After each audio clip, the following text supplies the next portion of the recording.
सगळीची साफसफाई करून झालेली आहे आणि खूप कचरा निघाला, खूप घाण निघाली घरात, धूळ माती जाळ्या सगळं साफ करून झालेलं आहे आणि थोडीफार राहिलेली आहे साफसफाई, म्हणजे खिडकी वगैरे पुसायच्या राहिलं तर ते मी आज करणार आहे आणि आजचा ब्लॉग तुम्ही बघा शेवटपर्यंत. तर चला आपण स्टार्ट करूया. तर इकडे मी बेड लावून घेतलेला आहे आणि हे सगळं मी काल केलं आहे, कारण कालचा ब्लॉग मी पोस्ट नाही केला आणि शूट पण नाही केला कारण जमलंच नाही मला त्याच्यामुळं. तर बेड लावला आहे आणि त्याच्या मागे कपाट दिसतंय तुम्हाला, तर ते कपाट पण मी आहे ना त्याला वॉलपेपर चिटकवून घेतलेत आणि ते खूप सुंदर दिसतंय आता. तर इकडे मी किचनमध्ये आले, किचनचं आवरायचं राहिलं होतं थोडंसं, ते रॅक वगैरे जी छोटी रॅक आहे ना ती घासायची होती आणि त्याच्या खाली थोडंसं गॅसच्या खाली गॅस हे सगळं मला साफसफाई करायची होती. मग म्हटलं एका दिवसात तर होणार नाही आणि आदल्या दिवशी मी म्हणजे खूप सगळं घर साफ केलं, एवढे थकले होते, कपडे धुतले. त्याच्यानंतर आमच्या इथे पाण्याचा पण प्रॉब्लेम जरा चालू आहे, कारण पाणीच येत नाही बरेच दिवस झालं. आत्ता कुठं पाणी चालू झालं आहे, त्याच्यामुळं जरा बरं वाटतं आहे, कारण साफसफाई करायला काढल्यावर पाणी खूप लागतं. तर मग इकडं मी रॅक वगैरे टाकली घासायला आणि गॅस पण खूप घाण झाला होता, कारण मी जरा घरात नव्हते 2-3 दिवस, त्याच्यामुळं साफसफाई करायचं राहून गेलं ते सगळं आणि गॅसच्या खाली पण जरा जास्तच घाण झाली होती. तर ते सगळं मी म्हणलं की दुसऱ्या दिवशी साफ करेन. आणि बघा तुम्ही केवढं सगळं तेलाचे डाग वगैरे ते सगळं थर साचलेलं आहे तिथं. तर माझ्याकडे स्प्रे होता आणि तो स्प्रे मी मागच्या ब्लॉगमध्ये पण दाखवला आहे तुम्हाला कुठला आहे काय, तर तुम्ही तो बघू शकता ब्लॉग मागचा. तर इथं मी तो स्प्रे मारून ठेवला, नंतर त्याच्यावर थोडंसं पाणी वगैरे टाकलं. लग्न झाल्यानंतर असं वाटतं की लग्नाच्या आधी जी लाईफ होती ना तीच बरी होती, म्हणजे काय काम वगैरे तर असायचं घरातलं, पण एवढं जे आत्ता लग्नाच्या नंतर करावं लागतं तेवढं तर नव्हतं, कारण सगळं आपली मम्मी बघायची आणि आता सगळं आपल्यालाच बघायला लागतं, म्हणजे सगळं स्वयंपाकापासून सगळं आवरण्यापर्यंत पोरांचं बघा.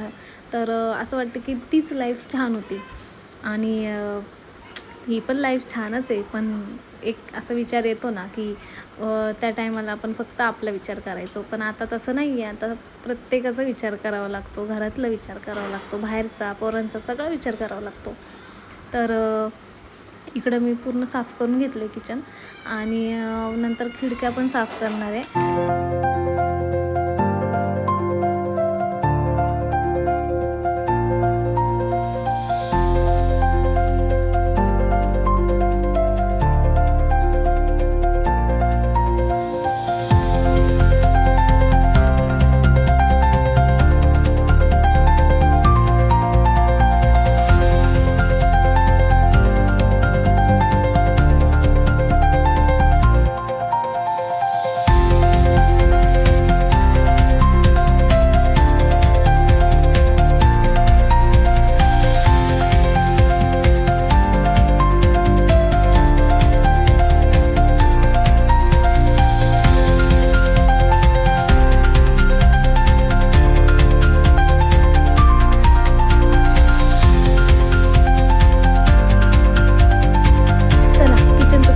साफसफाई करून आता खिडक्यांचं बघूयात, किती धूळ साचली आहे बघा खिडक्यांमध्ये. असं वाटतं की बरेच दिवस झाले साफसफाई केलेलीच नाही आहे, पण तसं नाही आहे. आता गणपतीमध्येच मी ना सगळं आवरलं होतं आणि परत धूळ माती कुठून येते मला माहीत नाही एवढी, म्हणजे असं वाटतं की बरेच दिवस झाले ना साफसफाईच केलेली नाही असं वाटतं.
फटके दे तिला.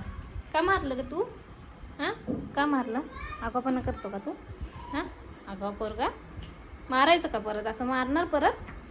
नाही ना, नाही मारायचं. उठ बाबू, उठ मम्मा. चल नीट खेळा, आता भांडणं करू नका. हो मम्मा, हो देते बाबू, देते. थांब थांब थांब, घेते तुला. हो भांडायचं नाही. दे दे दे दे तिला. दीदी शाळा त्याला दे ना.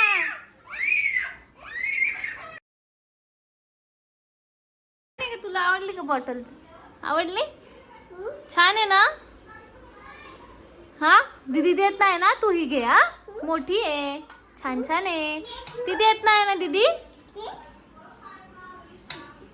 हा तुझी, हा ती बेबीची. ओके हा, आता भांडायचं नाही अजिबात. हा नको रिदाज. हे देऊ का? गरम आहे. कोण देऊ?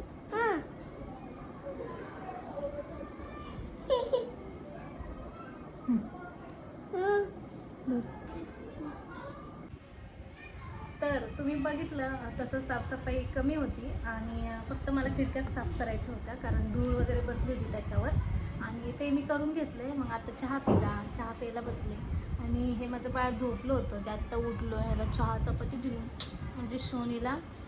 आणि भेटूयात आपण उद्याच्या ब्लॉगमध्ये. उद्या पहिला दिवा आहे, तर उद्याचा पण ब्लॉग बघा, आणि ह्या ब्लॉगला पण लाईक शेअर कमेंट करायला विसरू नका.